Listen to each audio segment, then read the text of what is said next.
Says we're live. We're live. You better do your intro bit then. Well, no, we have an intro recorded. We're a very professional outfit, Kev. We can. Okay. I mean, hello and welcome today. This is hello. Well, okay. I think you could just take it over. Can anyone tell how this podcast is going to go? So we are live on YouTube and Twitter and Facebook. So hello if you're watching there. If you're listening to this recorded on Anchor, Spotify, Apple, all the podcasts, welcome as well. I'm super excited about my third ever podcast, ladies and gents, third ever podcast.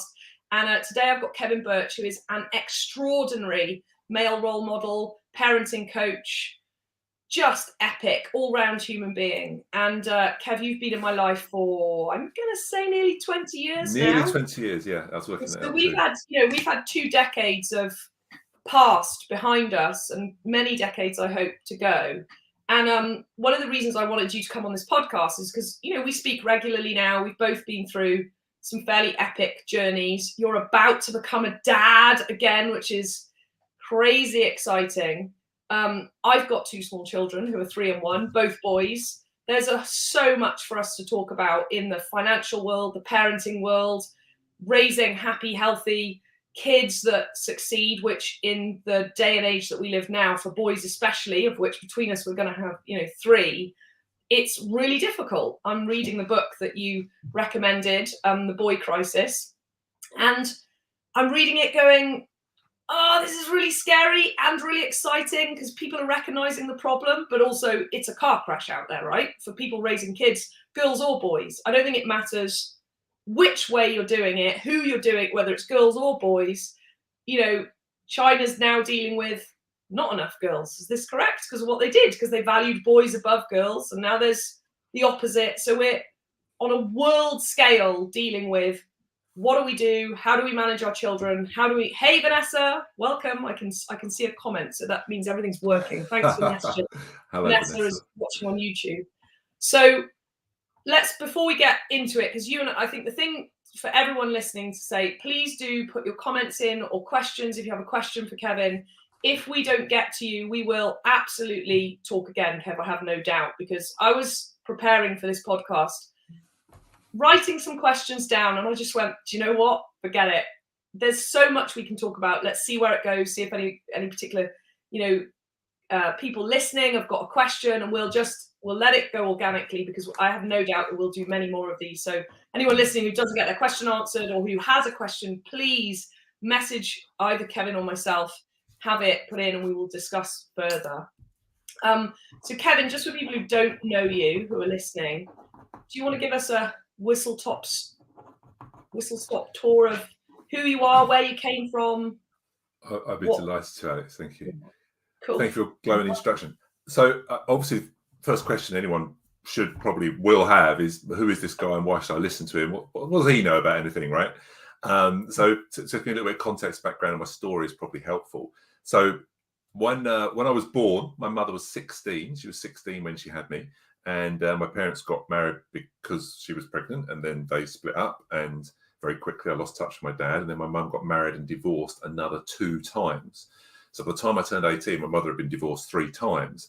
So that created a lot of chaos, I guess you would say. I lacked guidance in many ways, and I had a lot of confused ideas in my head about marriage, certainly, but also about money. We're going to talk a bit about money and raising financially intelligent children.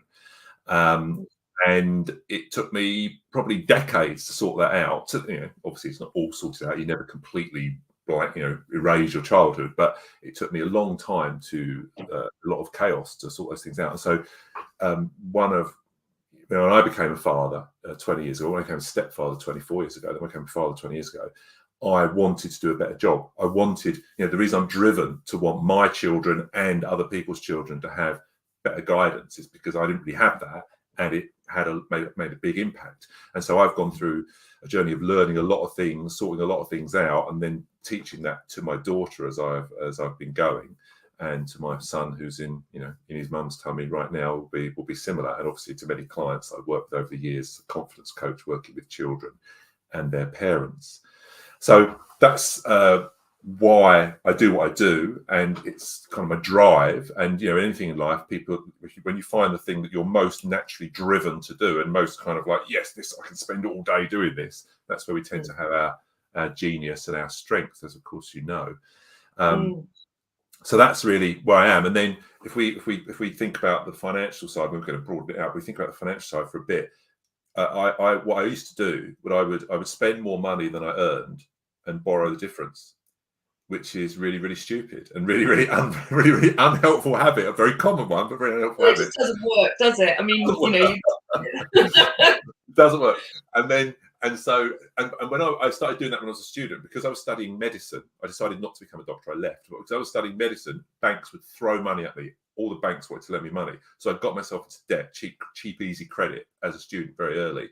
I'm now 54. And then that pattern went through. And I would go from being in debt to maybe being sort of break even, being in debt, break even. But I never had any assets, never saved anything up. And got married about the age of 30, had my daughter who's now 19, got divorced around the age of 40. And then shortly after the divorce, so maybe 2009, I was in a position where the divorce had just gone through, and I was thought, well, I'm probably going to go bankrupt, because I was about £85,000 of personal debt I had on top of mortgages. And I thought, I can't pay this off and have to go bankrupt. And I didn't go bankrupt, and I turned it all around. And I long cleared the debt and built up assets. And in that process, my daughter was 6 at that point, and it was like, right, I'm doing this kind of in tandem with her, because I taught her as well. So that now at the age of 19, she's already for years been putting money into the stock market. And, she just, as you know, quite recently she's just amazing. Well, she's just competed. She just took your money mastermind program for 5 months, which she paid for with £1,000 of her own money, and which I did not push her into. I just said, "Hey, Alex is doing this thing. My friend Alex, you may remember, Chef Alex from back in the day. Look at this video, and then if you want to contact her, go ahead." And I really stepped back. I didn't push. No way doing it, because Dad says. Yeah, it's massive, right? It's really important.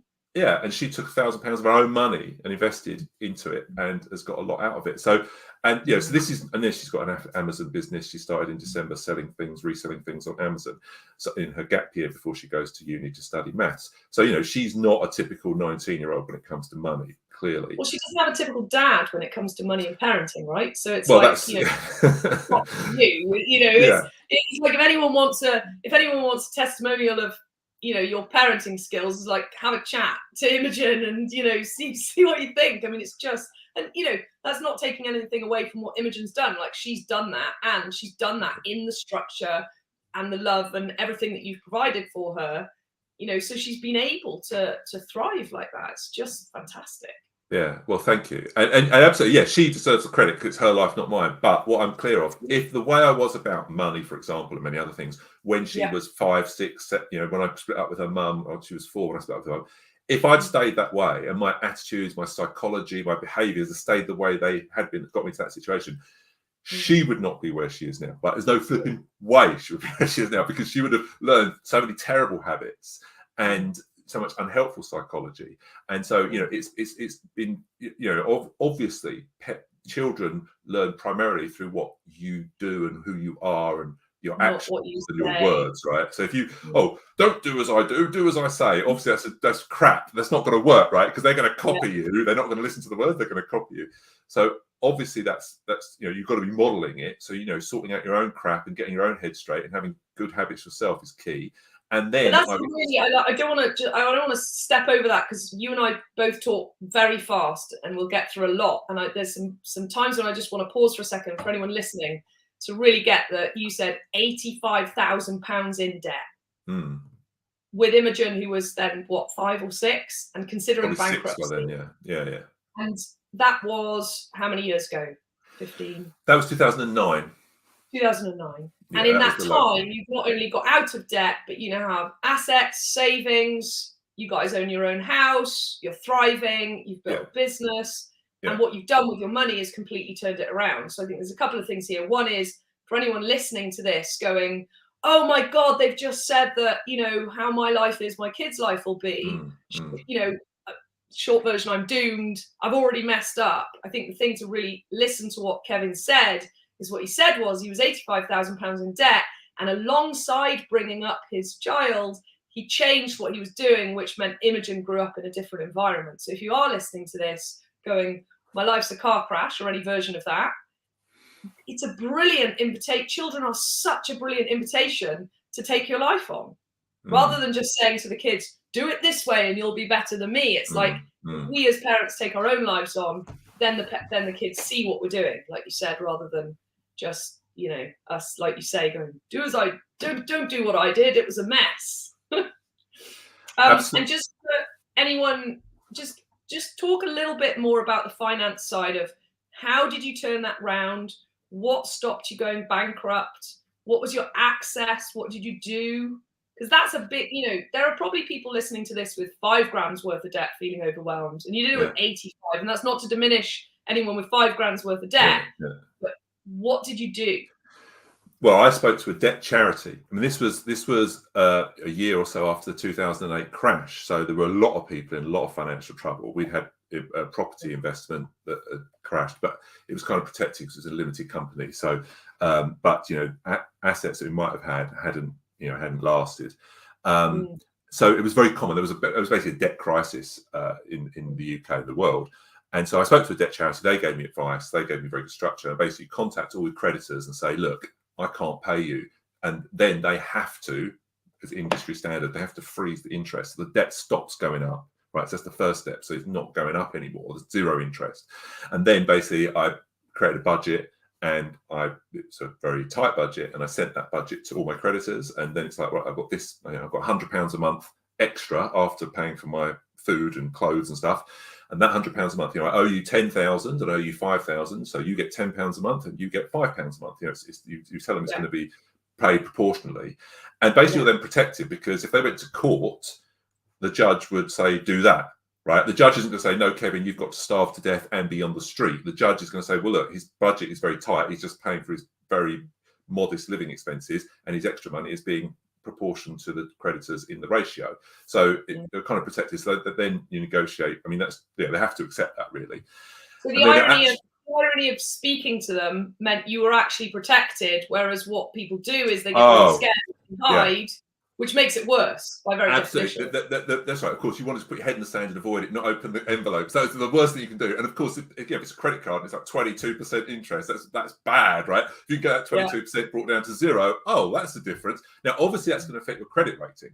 And then what also I was able to do over time, I realised, is actually because these debts were so big and they were being paid off so slowly, they want to clear it, right? So sometimes they'll sell the debt on some agency and all this kind of stuff, but you're still protected. But also then often they will take a reduced amount. So you might owe them 10,000, but they'll take 5,000 or 6,000, something like that.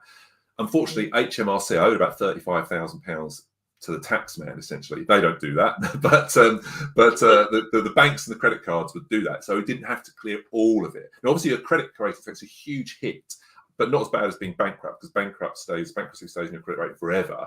But this, credit rating was absolutely screwed for 5 years. Once I paid it all off, so it was like, years later. But I don't want to borrow lots of money, right? Like, I'm not in the market for going into debt again, so I'm not really concerned about my credit rating greatly. Obviously, it's relevant to mortgage, maybe relevant, but I'm not going to go out and start getting higher purchase agreements and running up credit card debt and stuff like that. Although I do have a credit card and I do use it, and it pays off every month automatically. So just speaking to them, negotiating. Also, in terms of budget, I said I could set a budget, and that sounds really obvious, but because I was self-employed, for years I had it in my head that I couldn't really budget because my income would fluctuate from month to month. So I was like, well, I don't know how much money I've got. So many of my clients have that story. Absolutely. And then someone said to me, it was Harvecker on a course, he said, if you have that situation, just pick a monthly figure that is, sustainable and maybe a bit below the average you can pay yourself. Pick that figure and pay yourself that money, that amount from the business as a salary on the same date every month, and then work to that as a budget. And I was like, that is so obvious. Like, some of these things so obvious when you see it, and it's like, oh my God. So I did that, budgeted to that amount, changed my life. Because then, it's all, I've got control. And also the other thing I started doing, I started writing down all my expenditure, and I still do it to this day, and I've got my daughter doing it as well.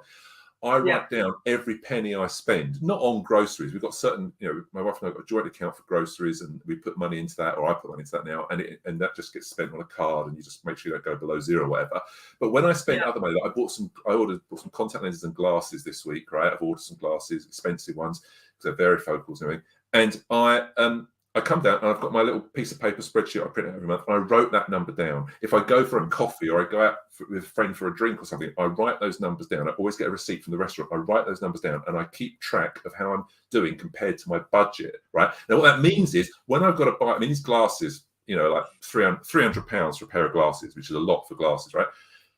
But it's not a problem because I know I've got the budget for it, right? When we're thinking about, we were talking, we're not doing it now because my wife's due to give birth in May, but we're talking about going on holiday. We're talking about perhaps going back to Malaysia. She's from Malaysia. We were thinking about all that. And it's like, well, it's going to cost a couple of grand. But guess what? We've got a couple of grand in the budget for that. So, and if we didn't have a couple of grand, we just go, well, we haven't got the budget for it. We're not going to go. So it makes the decision making about, can I afford it? Should I spend it? Oh, there's no guilt about spending money you've got because it's in the budget, and there's no anxiety about spending money you haven't got because if it's not in the budget, you don't spend it. And it's really makes life so much simpler. So that fundamental structure of budgeting and tracking your expenditure against your budget is this is the sort of thing they really should teach it in schools, right? So key, isn't it? It's so key, and it's so simple, and it's almost like if anyone's listening going, but that's so simple. It's like, yes, money is simple when you track it. And it's the same, people can relate this across to losing weight or gaining weight or measuring anything, getting better sleep. The minute we measure something and track it, we've got access to changing it. And it's almost like the measuring of it changes it. The actual change happens when we measure it. There's a tiny bit more of push. Yeah. But just that measuring, I can't. And please, everyone listening, Kevin's still doing that today. This is not, and I said this to my guys, the 18 people completed on Saturday, and I was like, this is not a one-time thing. That spreadsheet you guys have got, keep doing it every month. Otherwise, fall off the edge. I think what people are scared of is the accountability. So as soon as you start measuring stuff, you're accountable. It's like numbers. And people, humans have a tendency to avoid stuff that has emotional pain associated with it and where they're conflicted, which is why you don't want to bring your kids up conflicted and full of emotional pain about money, which we're going to come on to in a bit later. So what I was going to say, how did you deal with that with Imogen? So you're in debt and you're sorting it all out. How did you talk to Imogen about all of that going through the years? So what did you do with Imogen and around money? And really key, like you were in debt. It's not like you were just like, it's just easier. We just do it like this. So what would you say to people about how do they deal with that with their kids? And what do they say and not say? Yeah, right, great. It comes up. May I just finish that other point? I think it's really important about. It's cool. So much to talk about. So for me, setting a budget felt like a constraint. Oh my God, it's going to be really constraining. I won't be free. Yeah. And I had that story in my head for years, and it's the absolute flipping opposite of the truth. Because once you have that structure, oh my God, now I am free. Now I'm free to, spend or not. It's like it takes all the stress and the anxiety and the guilt out of it, right? And this is the same. This is why one of Jocko Willink's books is called "Discipline Equals Freedom," right? Because in every area of life, once you have discipline and structure, the freedom comes from the discipline and structure, and it's counterintuitive. And many people, many people in my life who are kind of like, I don't want that structure. They want to I want to live free. I want to be a free spirit.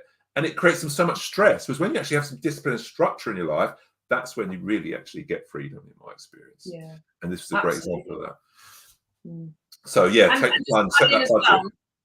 Because I have this with my clients sort of about, discipline and structure within diarising. And I think the thing to add into all of that is that your discipline and structure, the free time and the fun time and the going out and the sleep and the eating well, it's not like discipline and structure on your budget where it's like you can't spend anything. It's like you have discipline and structure on, here's my fun pot. Here's my holiday pot. Absolutely. Here's my day off pot. Here's my buffer if I lose my job pot. So it's key as well, I think, for people's planning, that when they are doing the discipline bit, you plan in the fun too, and then you're free. Because I think the people get stuck. They do discipline on all the stuff that they should do and about their work schedule, and they forget the balance. And that's where then people get this story of like, planning is just horrific, I'm not free. It's like, you've got to plan in the freedom.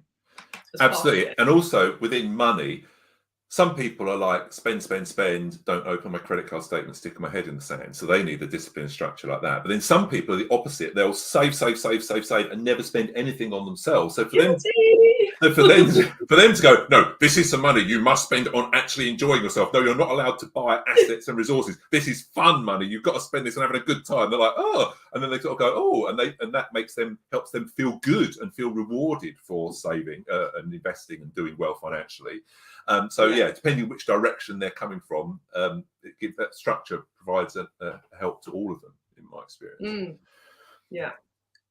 So you asked me about what it said to Imogen. So one thing to add on to that, and then we'll go back to that question. So the other thing is about the discipline and the structure, and everyone, I think it's key that this is why this journey, whether you're parenting or getting financially free or doing whatever you're doing, you've got to know yourself. Because otherwise, if you follow our advice if you're already my type of person, which is like, I can only spend money on buying assets, everything else is a waste of money, and then, don't go on holiday, all that, and you tell me, like, budget, measure, I'll just do more of that and not do it. So it's really key that everyone knows where on the spectrum, if you want to call it that, or the circle you are. So if you're too much one way, you can go the other way. But if we try and follow advice that's just, this is the way to do money, or this is the way to do parenting, it's the same with parenting, right? If you're no structure, you need more. But then there are parents that are like, so much structure, their kids don't know what to do if their parents aren't there. So it's about everyone knowing where they're at, not comparing themselves to one. Because in everything in life, it's about a balance, and it's always subjective about where you strike that balance. But someone who's off this end and someone who's off this end, to bring it back into balance, they need to move in different directions to one another. Is basically what we're saying, isn't it? Yeah, and that's very true. I mean, I work sometimes with some of the teenagers I work with. Often are very anxious about their exams, right? They're anxious about their exams at 16, 18, GCSEs in this country. And some of the kids, I say to them, look, they're not that important. And I say, the teachers are trying to terrify you at school. And the reason the teachers are terrifying at school is because they're worried about typically the boys who sit at the back and don't listen and with the flipping finger unless the teachers try to terrify them into doing some work. But you're not one of those. You're one of those girls who sits at the front and hangs on every word the teacher said. They're not talking to you. They're not aiming it at you. So for that girl, I've got to kind of talk, and sometimes with boys, I've got to like talk them down and I talked to them about, Richard Branson's got one, Noah was dyslexic, got no qualifications. David Bowie had 1 O-level in woodwork, and talk about some famous people I've heard of who've achieved great things with no academic qualifications. The guy who owns The Range, there's a chain in the UK called The Range, which is like homeware type stuff, furniture, things like that.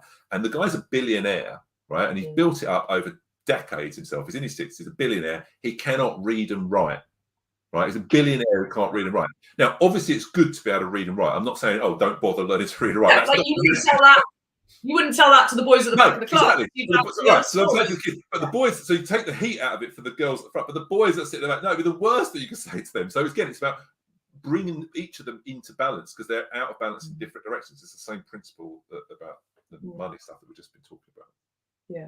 So that's just raised another question for me, which is why I knew I didn't need pre-sorted questions when I was talking to you. So first of all, I wanted to talk about how did you manage that, and how did you talk to Imogen about that? So if people listening going, my life's, how do I deal with that with my kids? The second point I want to then get into is what we just said, and there may be people listening to this going, oh my God, they just put the boys at the back of the class and the girls at the front. How could they do that?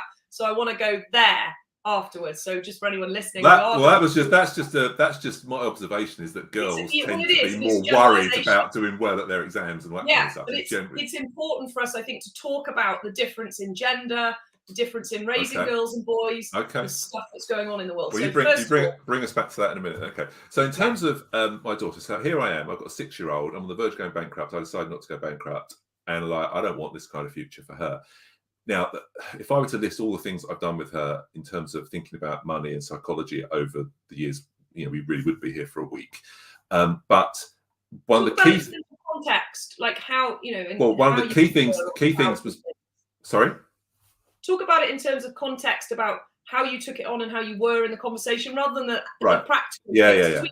We touch on some of those, but it's more I think about how people be around it. Yeah, that's exactly where I was going. And what I was transparent and honest and upfront with her. And so I said to her things like, do you know what? I've done some really silly things. I borrowed money I didn't have and I spent it, and I've now got to pay that money back. That's really silly, isn't it? Right? So I'd say it to a 6-year-old or whatever.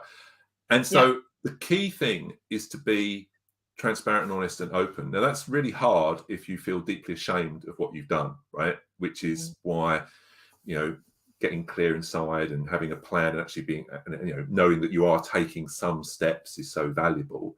Because then you can start to be honest with yourself and then honest with your child. And actually, one of the reasons why this has actually been such a gift to me as a father and to my daughter beyond money is that it set up this situation where I would be really open and honest with her about mistakes that I'd made and say, that was so silly. And, a 6-year-old, 7-year-old kid can see that if you spend more money than you've got and then you have to borrow it and then you have to pay interest and pay it all back, that's really dumb and silly.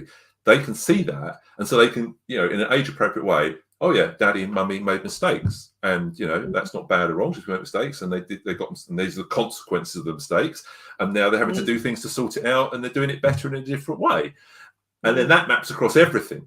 Because when it comes to a point where, I don't know, your kids as teenagers say, well, did you take drugs or whatever, for example? And some parents will be anxious about that question. What do I say, Kev, when they ask me that? You don't, pardon? What do I say, Kev, when they ask me that? Well, you could say, what I could say is, do you know what? I did lots of silly things. Like, I used to get myself spend money that I didn't have and then get myself in debt. And it was really dumb and it really made life difficult and caused all sorts of problems. And I learned from that. And now I do things much differently, which is better. And then I can apply that same lesson to, drugs, sex, rock and roll, whatever it is. Okay, so I'm going to be a bit teasery here. And also, this is a genuine question. I'm not just faking this or anyone in the audience. So for those in the audience who don't know, I did a lot of drugs when I was young, went off the rails at 14, 15, left home at 15, started working in an Italian restaurant as a pot washer and did a fairly high amount of drugs back then, including speed and ecstasy and some LSD for anyone going, oh, what did you take? And it's and I had a ball, to be clear. And this is where the question's coming from. And there was a level to which doing that was the escape from everything I was dealing with. So that there was a very powerful side to it as well as obvious downside. What happened for me and my story was I then actually got into work and cooking and loved that. And that actually became a replacement addiction, to put it really simply without going into major detail.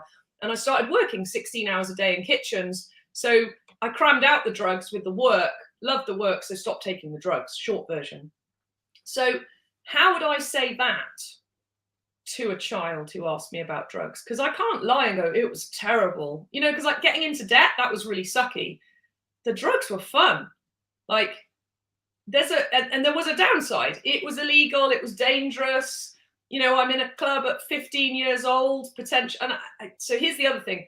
For me, my belief is I didn't ever take anything that incapacitated me. So I knew what I was doing, all of that. I wasn't one of the people who took so much stuff I was passed out and anything could have happened to me, if that makes sense. We did it with friends and all of that. So how do I say that? Well, you asked me to put myself in your position because, my experience of taking drugs was not that great. And it was I could say that it was sort of kind of good and I was going along with what other people were doing, same with alcohol, drinking, and but I always tended to feel crap and not really I enjoyed it and I didn't. So it's I've got perhaps a more, and then there's risks and there's downsides and all that kind of stuff. And, obviously they're going to make their own choices. I suspect that, your boys are not going to grow up with the same kind of degree of anguish and inner turmoil or whatever you had when you were that age. So I don't think that kind of numbing and escaping thing's going to arise in the same way. Actually, that's really useful because actually that's what there is to say, is that I was using them to numb and escape and not deal with my emotions. So that's really useful. Yeah. So because think about, we all use things outside of ourselves to change the way we feel, right? Whether it's chocolate cake, video games, drugs, pornography, alcohol, gambling, whatever it is, these are external things that people use. Now, if you can do those things in a, once in a while or occasional kind of way and it's in control, that's fine. We all do some elements of those things.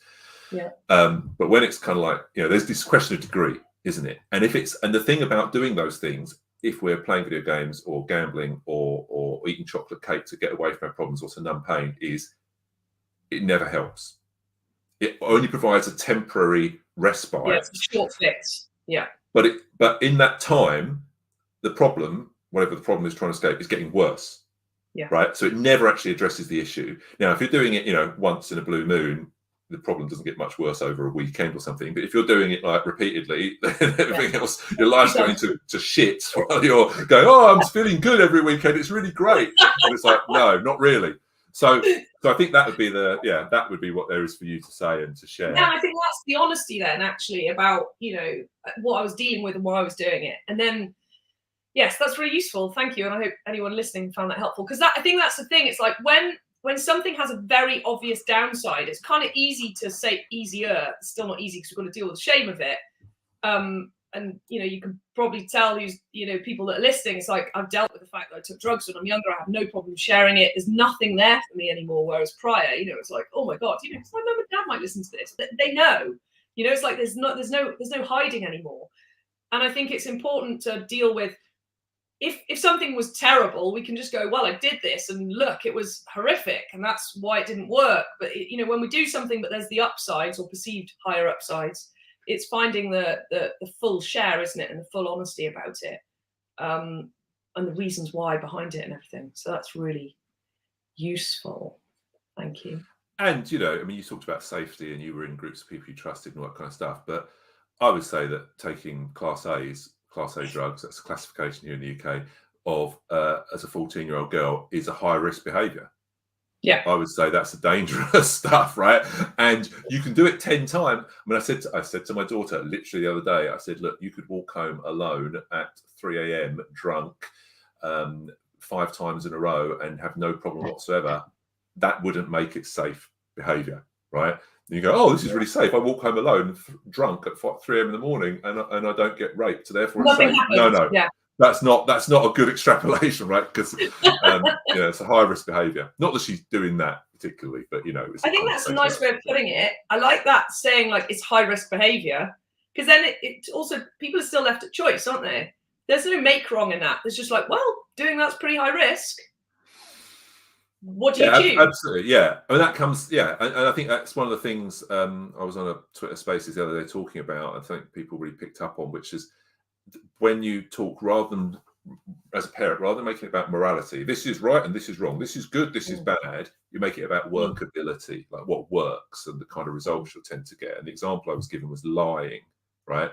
So I never taught my daughter that lying was bad or wrong, because spoiler alert, your kids will lie to you. Like, there's no doubt whatsoever, I don't care who you are, your kids are going to lie through their teeth to you to some degree, right? That's totally normal, right? So I don't want my daughter, this was when she was about 8 or 9, this came up, I didn't want her to feel ashamed and feel really bad. This is really wrong. You've been a bad girl. You're a naughty daughter. I don't want her to feel shame for something I know she's going to do. So I said, Imogen, lying is not wrong. Lying is not bad. She's like, what? Whoa, this isn't what the teachers at school say, kind of thing. And I said, everybody does it to some degree. It's obviously the examples of, does my bum look big in this? Oh no, it's really, you look really stiff. Or no, I'm not arranged. I haven't arranged anything for your birthday. There's no secret party been arranged. Or if you're in 1930s Germany and the Gestapo, whatever they are, knock on the door and you say, no, there are no Jews hiding in my basement. That's a lie, but it's like a good lie, right? So there's always context to lying and degrees of it. But essentially, so we'll do it a bit. But the thing is, I said, Imogen, I said, lying doesn't work. Lying doesn't work. I said, would you like daddy to lie to you? And of course, an 8-year-old's like, no. Like, yeah, you wouldn't like daddy, because then you wouldn't know if you could trust me or believe what I said to you, right? And that would feel horrible, wouldn't it, right? And the same as if you lied to me, I don't know if I can trust or believe you. It's exactly the same. So lying's not bad or wrong, but it tends to affect relationships and trust, and it's not very nice. It doesn't really work. And of course, she's like, okay, that's the fact. Now, that's why society has a taboo on it. That's why there's a taboo, which is reinforced by shame and guilt. You mustn't do it, 10 commandments type stuff. And that is valid. That gives society a structure. All cultures have taboos against certain things like murder or whatever. And it the shame and guilt reinforces them. And that's useful for society cohesiveness. And actually there's a level beyond that where we can help our kids to, not lie, not murder, etc. Not because it's bad and wrong, but because they realize that just doesn't work. It's not going to get me or anybody else anywhere. It's a destructive, non-useful, non-workable thing to be doing. And how do you give children, you will recommend to your clients that, how does a parent deal with, they found out their child has lied and they're aware, they don't want to make the child feel bad and wrong, and they don't want to, shame them. At the same time, they probably want to kill them on some level. Any parent that's said they don't ever think about, that. Well, I think how do you create the space so that children can come back to us and say, I lied, and no, because I think one of the things that children are scared of is being shouted at, right, or hit, or worse, or whatever. It's like, how do we create that space? Great. So two things: there's the inner, and then there's the outer. And as always, it starts with the inner, right? Don't take it personally. One of the biggest things as parents is to not take things personally. Now, of course, we tend to take things personally. What's more flipping personal than our kids, right? Obviously, it's very close to our hearts. It's, the home and everything is personal. But if you've got a toddler, a 2-year-old, who is throwing a tantrum, we know as parents that taking that personally would be a bit mad and would drive ourselves crazy if we took the tantrum personally. Now, we probably also have had that moment where we kind of do take it personally. We do feel upset and we do feel really annoyed at having a tantrum, especially if it's in public and other people are judging us in our imagination or whatever. But that's the route to insanity. If you take toddler tantrums personally, oh my God, this means I'm a bad parent and they don't like me and my child's a bad child and all this kind of stuff, you're going to drive yourself nuts. So just go, oh yeah, this is what 2-year-olds do. This is all part of them regulating their emotions. This is all part of the journey of parenting. Like, you just take it in your stride, and obviously with experience that gets much easier. And then that same mentality you have around tantrums, apply that to everything else. So apply that to the recalcitrant teenager, the 15-year-old slamming their door, saying, I hate you, I wish I'd never been born, you're not my real dad, or whatever it is that they might say, or the 12-year-old saying, I hate you. It's part of them being a teenager. So if they lie when they're 7 or 8, have you brushed your teeth? Yeah. And you go, well, this toothbrush is dry. Right, so obviously they haven't brushed their teeth, right? Then don't take it personally. That's what they do. That's what kids. It's just part of them feeling things out and exploring boundaries and testing the waters and pushing the limits and stuff like that. So when they lie, if again it's like, oh, okay, my kids lied to me, and it might have been about something more significant than brushing the teeth. But the first step is to just know that's just all part of that, rather than because you're a bad parent or they don't love you or they're a bad child or that kind of stuff. And then you can go and you can say to them, oh, I've noticed something here. This isn't actually true. What you said, that was a lie, wasn't it? Ooh, and you can say, look, that doesn't really work. You can have that kind of conversation. If you want to have a sanction, a punishment, then okay, fine, do. But yeah, you can have that conversation rather than you're a bad kid. Does that answer your question? It does. And what do you say about sanctions and punishments and consequences, and how do people deal with that so that they, there's this kind of cycle that happens often with children where they do something wrong, so there's punishment, that punishment isn't big enough, so then it gets bigger and it escalates. It's like, that doesn't work. So how do you recommend managing consequences and punishments and all of that world? What do you think about the naughty step, for example? I think it's probably not the word I would use for it, but I think that having a sort of timeout thing can be okay. I know that some people have very different views about it. Yeah. When you watch Super Nanny, seems to be historically she do it very well on TV. That would work. And I think that kids vary, so I think it's very easy to have a docile child or two and then assume that they're all like that, and some kids are not like that at all. So it's so many variables that I don't think there's one answer, but I agree that just escalating doesn't tend to work. The flip side to that is, though, that if your child is playing hardball and you get to a point where they have you on the back foot because you're scared of them going too far, you're scared of them smashing up their room or running away or refusing to go to school or something like that, then you really are in trouble. So you don't want to get to that point. It's like I would say you want to have as few rules as possible and as few battles as possible, but when they happen, you want to win them. Otherwise, the precedent is set that they can win. And I do work with clients a lot where that's happened, where the teenager is, you know, the parents are scared of the teenager killing themselves, or the younger parents of younger kids are scared of the 10-year-old, you know, smashing things up or refusing to eat or something, and then that's quite hard to row back on. And the best time to discuss all of these things and to agree to rules and sanctions and protocols or whatever is away from the heat of the moment. So, you know, you do not negotiate bedtime at 9 o'clock at night when someone's tired and needs to be in bed. That's not the time to be talking about it. That's why actually the phrase "because I said so" is a really good and useful and valid phrase in my view. Because I said so. Why? Because I said so. That's it. End of discussion. Now, that doesn't mean I'm not going to explain to the child the next day or another time why. That's, I think, very valuable to explain stuff, but not in the heat of the moment when they're just using why as a challenge and a way to try to undermine your authority. So have conversations away from the heat of the moment and don't take it personally. When you do those two things, then the setting of sanctions and applying of sanctions will tend to be much easier. And then you want to be consistent and you need to follow through. Yeah. Such a key, right? The follow through and doing what we say we're going to do. Otherwise, and this brings into, we're coming to money on this, right? But I mean, one of the, and I think you might have heard this said before as well, have rules be like gravity, right? Gravity, you cannot negotiate with gravity, right? If you step off it, gravity doesn't care how you feel, how upset you are, how hungry or tired. Like, gravity has no opinion. It will not respond. You can't negotiate. It will just apply consequence every single time. And that kind of thing is like, no, this is the rule. And when that happens, this happens. And it's like, that's it. Whereas if you go, oh, well, okay, I feel a bit sorry for you today. So, you know, or I know you've been having a hard time at school, therefore I'll let you get away with it. That's a short term easy, but long term, you're storing up more problems. And it starts so young, right? As well. Go on. Absolutely. Sorry. Well, as I said, yeah. And then that leads into what you said about, you know, we talk about financial stuff. How do you educate your kids to do well financially? That leads into one of the key psychological foundations, which is the ability to delay gratification, right? Because that's one of the key things in money, right? If it's like, I want to feel good now, so I'm just going to spend all my money and rack up credit card debt. I feel really good now. That's not how you have a financially stable life, right? It's the opposite of that.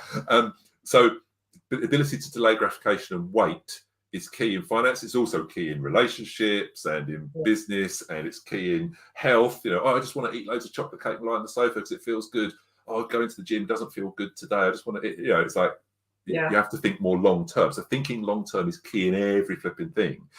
And the reason that's applying consequences and saying, doing what you said you were going to do, links to it, is because when parents do what they said they're going to do, both the negative consequences, things the child doesn't like, but also we're going to go to we're going to go to the cinema, see the movie tomorrow, and then you actually do it. We're going to the zoo, you do the things that promise, the good things you promise.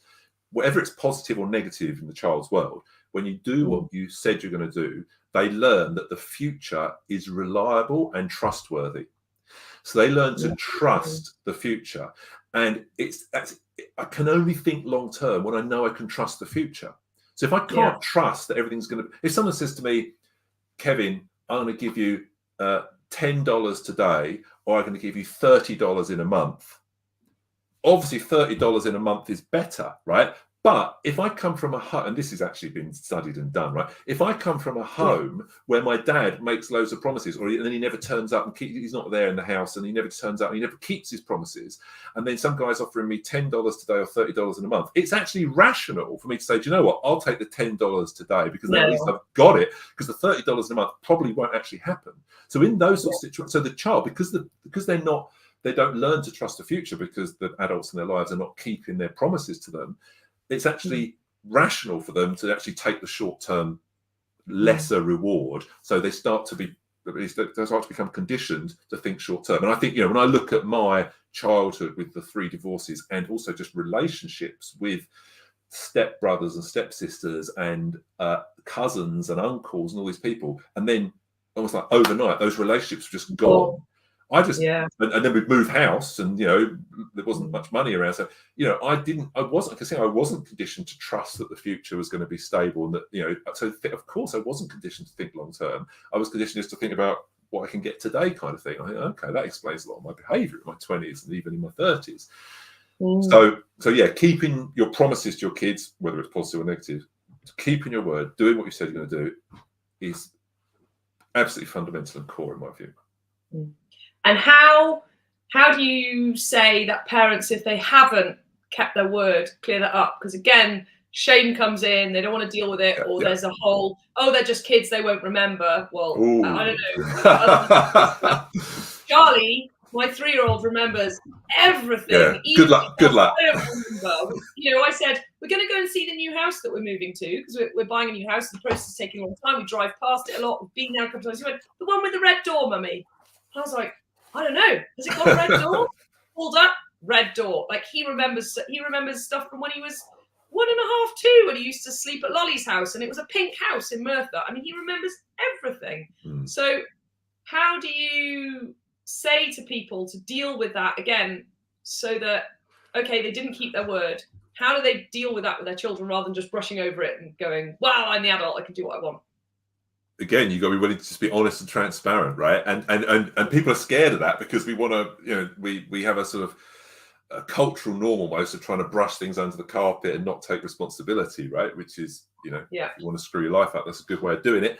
And basically, so you say to her, do you know what? I didn't do what I said I was going to do. I mean, a great example, I remember with my daughter, we were in the car, and she was like 5 or something.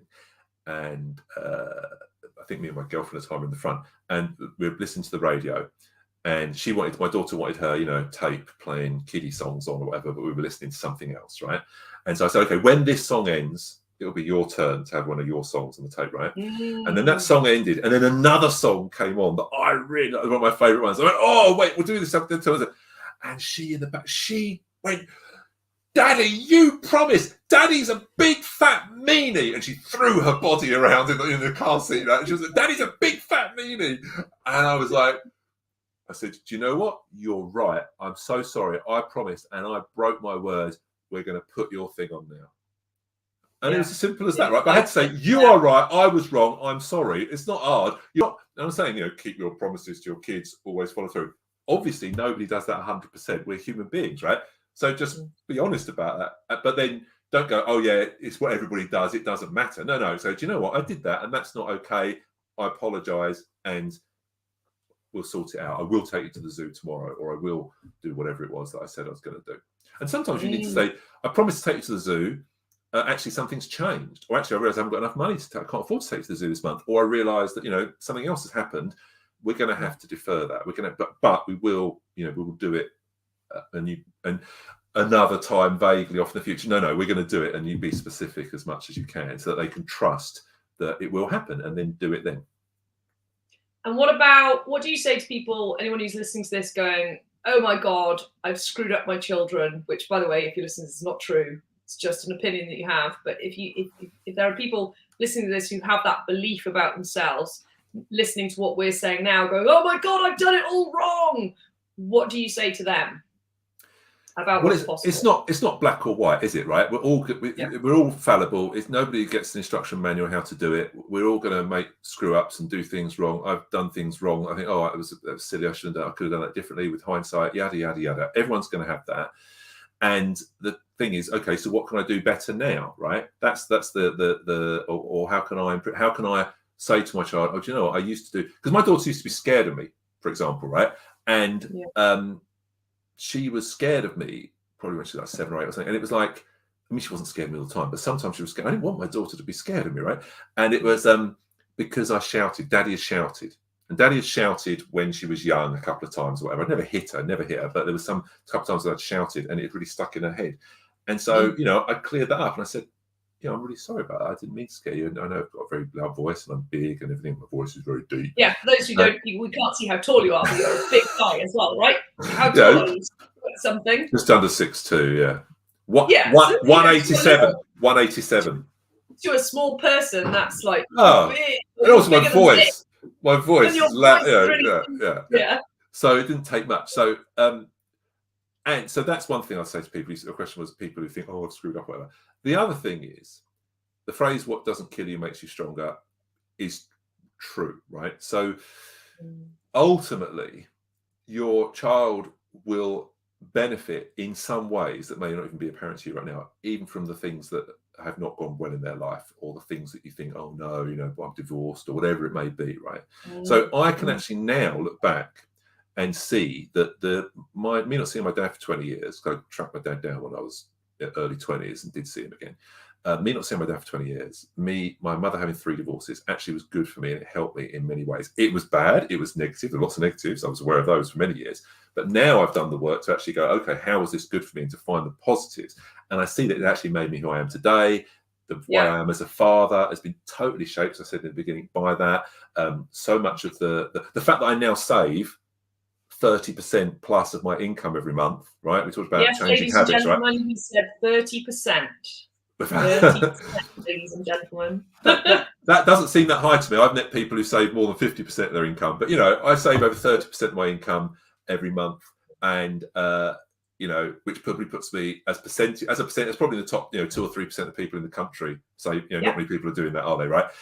If I'd had that habit since I was daughter's age, obviously a different financial life, but I didn't. But I'm doing it now, and actually I wouldn't be doing it in the way I'm doing it now, and I wouldn't have taught her if I hadn't had the childhood that I had, right? And there's all sorts of other ways about my relationship with my wife. I'm remarried, been with my wife for 10 years, and the father I'm going to be to my son, the work I do with my clients, working with parents and teenagers and younger kids. I wouldn't be. I mean, God, to the extent that I'm good at that, the fact that I had the childhood I had is obviously key, because it's given me that drive and inspiration to help those kids. And it means that, simply when I talk to kids who've got trouble, when I talk to teenagers, I say to them, I say, oh yeah, my mum was 16 when she had me, and she was divorced 3 times by the time I was 18. I go through that with them in an age-appropriate way. I say, so this stuff that I'm going to share with you, recalcitrant teenager, resistant teenager, it's not just stuff I've read in some book somewhere, right? This is stuff that I've used to help change my life. And it's the kind of guidance, if someone could have told me when I was a teenager, would have really, really helped me and made a difference in my life. And then those teenagers go, okay, I'm listening, right? So my power in my work is massively shaped by my childhood experience. It's a bit like what you were saying, your earlier you talked about, when you were 14, a bit off the rails, taking drugs, like that. That actually has given you a lot of strength in other ways. You can see now, right? I mean, it's just everything. I mean, I'm building up my property portfolio, who I am as a coach. The whole world of it is absolutely. Key. So even the adversity, your mess ups as a parent, at some level you can go, okay, well, I know that's actually going to help them. So me getting divorced, me separating from my daughter's mum when she was 4 years old, I took the decision to move out and end that relationship. My little 4-year-old beautiful baby having her parents live in different houses now, right? I had some emotions about that, right? But I also knew at another level that it would bring positives into her life, and it most certainly has, and it's given her resilience in certain ways. So it's like even your screw ups have plus sides to them. And even if you don't see them yet, that they please trust they will be there. But that doesn't mean go, oh, well, I may as well go carry on screwing up, right? So I know that being divorced has also been good for my daughter in some ways, but I don't want my son to go through being divorced parents as well. Hey, I was divorced 3 times. Maybe I should have a third. Get divorced this one, get another. It's going to be good for my kids. No. What you want is a balance of support and challenge, right? So you want to support your kids and you want them to be challenged. So you need both, but your screw ups actually are part of providing that challenge to them, and that's how they build, partly how they build resilience. And if a child, gets wrapped in cotton wool, too much support and no challenge, and they go out into the world and they've just been living, white picket fences and unicorns and rainbows, and they go out into the world at 18, 19, 20, they're going to get eaten for breakfast, right? So some of the things that you've screwed up as a parent will actually have helped them in other ways. So that's another thing I invite parents to consider. If anyone's listening to this thinking, how do I work with Kev? How do they get hold of you? We'll put links in the comments. We're still gonna keep going for another, we've got another good half an hour, folks. I'm not wrapping up, but just if anyone is thinking like, and also just speaking to a little bit, at what point does someone get help? I think it's really key as well to mention on this, and it's the same with money. And it was the same when I had a restaurant and a pub and a catering company. There are things in life that we all assume that we can just do. Like we kind of grow up, we go, well, we should be able to do money. We've been a kid, so we should be able to parent. You know, people come into restaurants and go, well, I can cook food, so I'm going to, you know, my favorite comment when I ran the pub was, oh, when I retire, I'm going to run a pub. And I used to think, what are you talking about? I work 80 hours a week. That's not retirement. That's lunacy. And so so there's a whole world of, you know, people getting help, education. I mean, I read parenting books, you know, we speak a lot, all of that world. What's the best thing for parents to do who are going, do you know what? My parenting is, you know, like, I love my kids, but there's just stuff I don't know how to do. At what point do people come and see you? At what point could people read a book? What else is out there for parents who are going, well, there's no parenting school. You know, if there was, I missed that memo when I was doing my GCSEs. There was no one telling me how to be a parent. There was no one telling me how to do money. You know, so what do you say would be really helpful for parents to do so they can help themselves? Including what you do, but, you know, because at the moment it kind of comes across like you deal with people once they're in crisis. Right. And that might not be true. So also, you know, share that. Everyone's got their own threshold. Right. Sometimes parents come to me and say, oh, do you think I'm over worrying? Do you think this is an issue? And I'm like, well, it's up to you. I said, because some parents, if their kid is not captain of the first 11 and getting straight A stars across everything and at the top grade 8 of piano by the time they're 14, that parent's freaking out and, you know, worried about their kid. That's probably too much, right? Yeah. Other ends of the spectrum, some parents are like, well, as long as my kid's not selling drugs, they're fine. And that's probably quite a low standard, right? So where your standard is in between those two extremes is subjective judgment call. That's up to you as a parent, right? Mm-hmm. So when it's good to get help, you know, many of your clients come to you with financial troubles and in crisis and have had big challenges. But then my daughter at 19 goes on your program. She's not in that camp, but and you know, so the majority of my clients people are more driven by pain. People move away from pain rather than towards pleasure, right? That's the reality of human beings. Yeah. So it tends to be times of crisis and pain and struggle and suffering and frustration when people seek help. Yeah. And that's clearly not what my daughter came on your program. And that's, you know, it's wiser to come before that, I would say, because and be more proactive and think, okay, how can I have this work well? How can I do well in this area? Rather, you know, how can I be fit and strong and healthy and live a long time rather than go, oh, okay, I'm now really fat and old and decrepit and I've got all these diseases. Oh, better time to sort my health out, right? That's how. Well, that's how most people address it. That's how most people address their health, right? And that's not bad or wrong, but it's not very workable, right? Because then it's kind of too late and it's really hard to turn your health around when you're, you know, 50, 60, 70.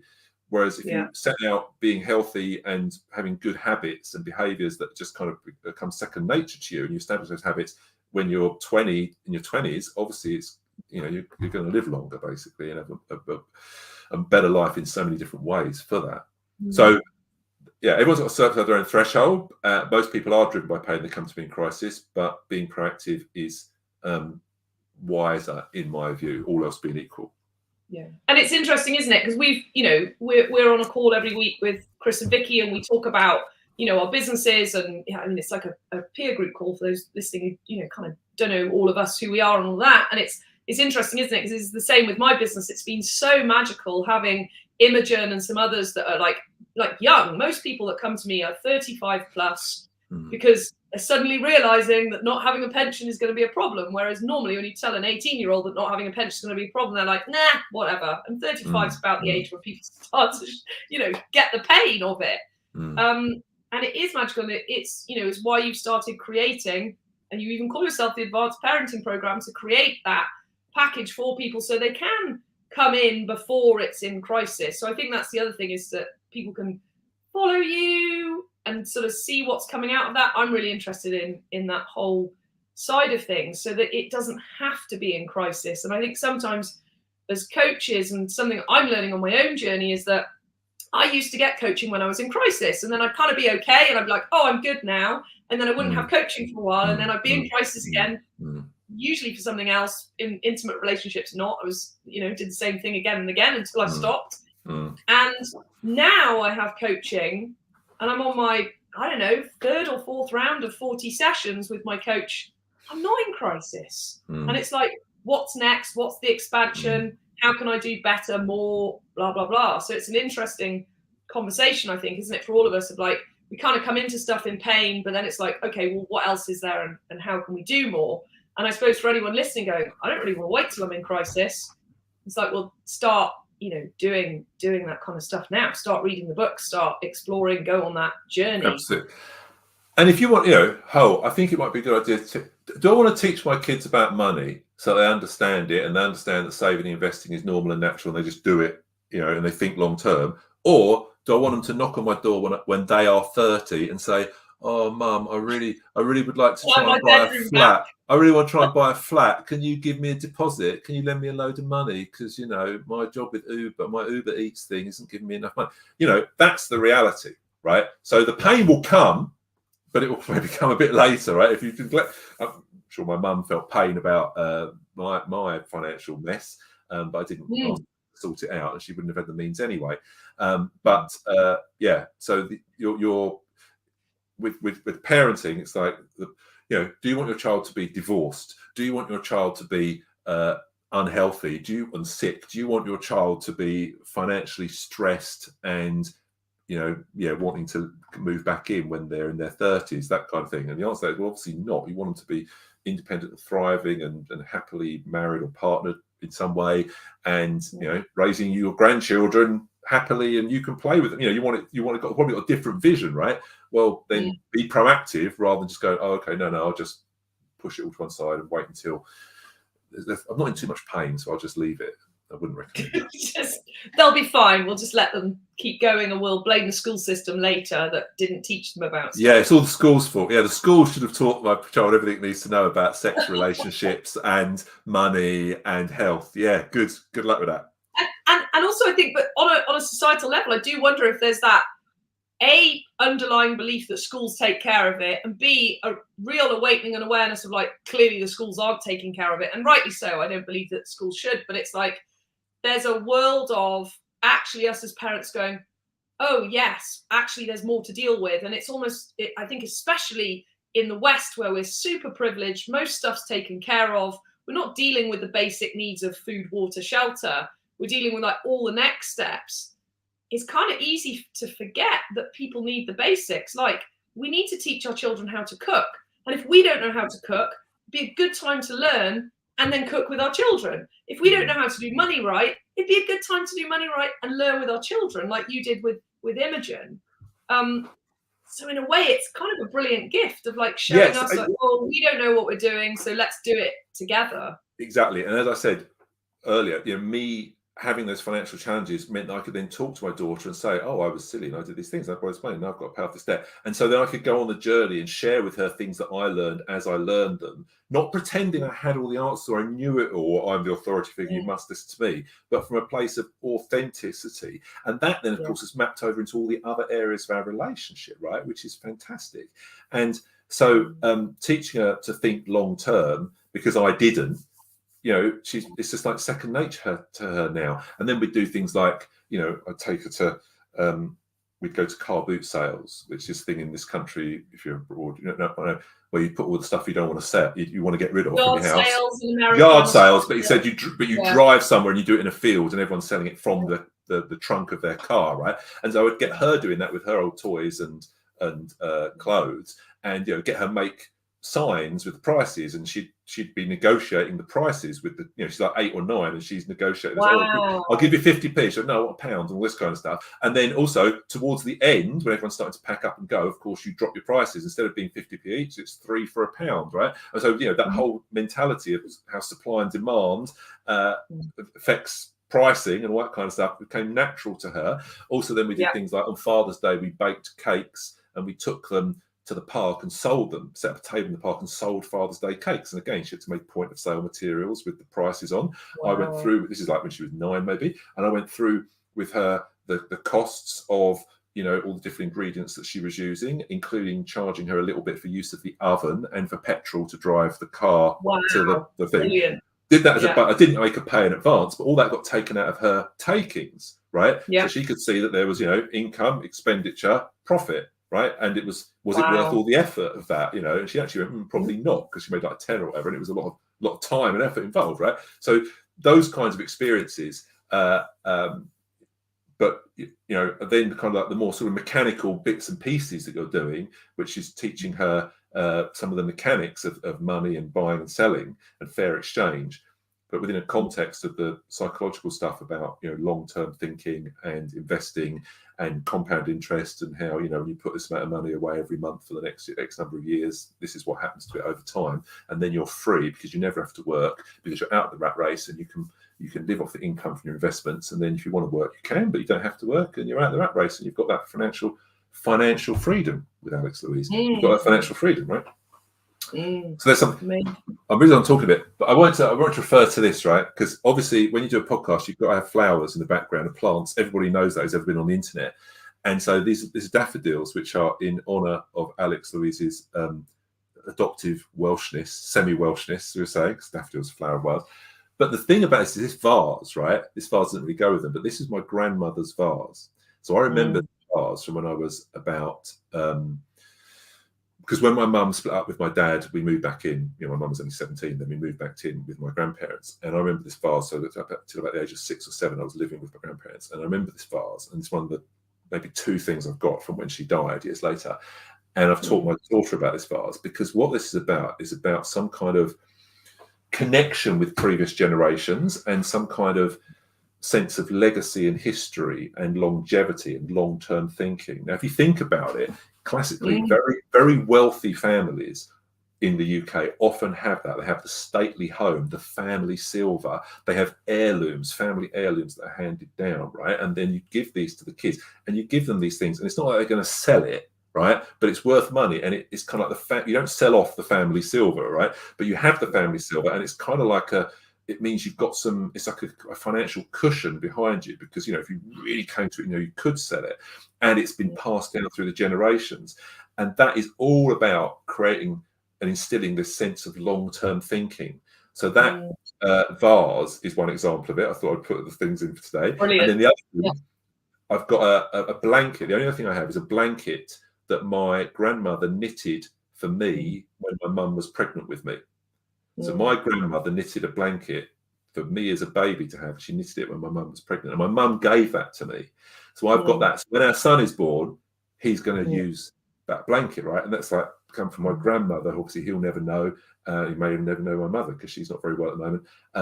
That, and it's just kind of like, and then in years to come, I will tell him about that blanket, and he'll have that blanket for his kids, right? Or maybe my daughter will have it. So maybe it's kind of getting him to think about the future by showing him like how long the past is, right? It's really magic. Absolutely. You're not talking about creating the future. You're showing the future that was created way back then.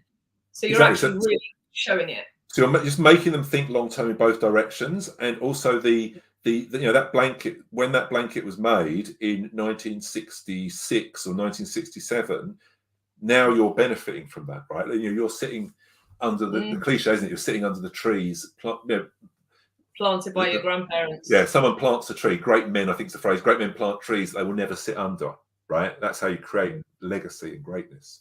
So even little things, I don't have the family silver and all these different things. There's very little of it. But I've been very mindful of teaching my daughter about those things and showing things I could from my grandparents, and what they did during the war, and they fought in the war and stuff like that, so that she has a sense of generational connection, because that's helping her think long term. That's the punchline that I want to get to. Interesting. I just want to take a moment to just say a hi to those that are watching. We've got 7 people at the moment watching live, so hi to you. And if you do have a question for Kevin, please do drop it in the comments. I can't promise you we'll answer it. We'll give it a go, and if we don't answer it today, we'll answer it at some point on some platform and tag you in it. So please do put it in the comments. I'm pretty sure we can see them. We are on StreamYard, streaming through to Facebook, YouTube, and Twitter. So please do get involved if you've got a question. You're like, yeah, but what about this? Or how does that work? Or you said this, but you said this about boys, but I've got a girl. All of that will. Please do put it in. And Kevin and I are pretty clear that we'll do this again, because we could talk about money and parenting. Probably, I don't think we'd ever run out of things to discuss and explore, especially the fact that we're going through the journey ourselves with, having small children and all of that. And thank you for your time and attention as well, if you're watching and giving us your valuable time. Because we've had actually between 7 and 15 people here the whole time. So thank you. If you've been here all that time, I really appreciate that, that listening, and I hope you're getting value. And likewise, if you've got a question or a comment, please do put it in. So Kevin, what else would you say to people, just talking about money a little bit more? What do you say to people who go, oh, how do I deal with my kids when they're just in a shop and they're going, I want this, I want this, I want that? What do you say to people? How do you teach children to, it's okay to want? One of my biggest things with my kids, and you might pull me up on this, is that phrase where people go, I want doesn't get. And I have stopped people saying that to my children and said, actually, I want does get, and we say please in this house. Mm-hmm. And Charlie has a wanter list, and he calls it Charlie's wanter list, and will be he says, can you put that on my wanter list, please, mummy? So there's bits that I do to kind of create this, but I'm also like that, this sort of dance in, we could buy him anything he wants, and also I'm not going to do that because it's not how we do money in our house. But how do people outside of that kind of thing start to create that, letting kids know it's okay to want? One of the biggest things I do in coaching is getting adults to want again. It's been so heavily, not physically beaten out of people, or some people, but like this wanting is not okay. And, I even joke, like, your wanter is broken. Mine too, by the way, like it has phases where I'm like, my wanter's broken. Something's off here. How do you give kids what they want without spoiling them? Okay, so kids are very good at wanting, right? So I don't think their wanters are we're not born with broken wanters. Clearly, they are want, right? Are definitely not broken. Yeah. So give them a budget and let them allocate it. Give them responsibility for it. So if they're 5 years old and you're going to the candy store, you're going for the spice sweets, you've got this much money, sort it out. Like, give that. Obviously, you can facilitate, help, guide, but basically that there's a constraint of a budget and they have to work with that budget. That's the bottom line, and that will be the case going forward, scaling up as they get older. I don't believe in giving allowances. I don't believe in giving pocket money. I was just about to ask you about pocket money. What do you say about that? Right. How does that work? So there are 4 levels of task. There are 4 levels of job for the child. Level 1 is things they do to look after themselves. They brush their teeth, put their washing away, their clean clothes away. Obviously, you scale this up as depends on the age, right? So that kind of self-care stuff, right? Obviously, they're not paid for that. Level 2 is chores around the house. So things they have to do because we live together as a family and we help each other. Again, you are not paid to load the dishwasher, maybe do some, vacuuming of the front room, or wiping down the table after dinner, or whatever it is. You ain't paid for that stuff. What age do you get them involved? Well, when they're 5, when they're really young, they'll just help out because they love helping out, right? Yeah. And then there comes that point, which I suppose is probably like often 5 or 6, where they kind of go, yeah, that's not fun anymore. I don't want to do it, right? So that's the point when you start going, no, you've got to. This is what you do, right? Yeah. So, and obviously it's quite light at that time. You're not using them for slave labor, but you're getting them to chip in. And then every birthday you revise it and you crank it up. So there's self-care. Oh, that's interesting. I like that. So that there's a structure of like, oh, you're now a year older. And we all like having birthdays and getting older, don't we? When we're kids, right? So it's all part of it, and it's part of get more responsibility, right? And things expand, and it's written down, right? So there's the self-care, there's the contributing to the household, both unpaid. Then there's paid jobs you can give them. And these are optional. They don't have to do them, right? But they're paid jobs. So maybe they wash the car or mow the grass, cut the lawn, whatever it is. And those paid jobs, are teaching them that that's how they get their allowance. It's not just given to, because if you give them an allowance and pocket money, the message is you get money for free for doing nothing. And guess what? That's not how the world works once they leave the family. That's not it, right? So you've got to do something. So you give them, so obviously that's why I have paid jobs. And if you want to be generous in paying them, whatever, that's fine, right? So it's the point of the transaction rather than the amount and the job. It's the point of they do something and then they get the money rather than... Yeah, so it's not like, oh, I really want my car washed well. And, if I go to the professional car wash, they'll hand wash it and it'll be £25. but I can get my kid to do it for 20 quid and stand over them and I can save. It's not about saving them. It's more about they've got a job to do and they're learning. There's exchange of value. They're learning the reciprocity, the fair exchange. Yeah. One of the other key principles they need to understand is that there's an exchange. When you buy a loaf of bread from the baker, you do yourself a favor and you do the baker a favor. It's good for the baker and it's good for you. Basic economics 101, which so many people have got screwed up in their heads because of political arguments about money's bad and business is exploitative and all this nonsense, which I used to have.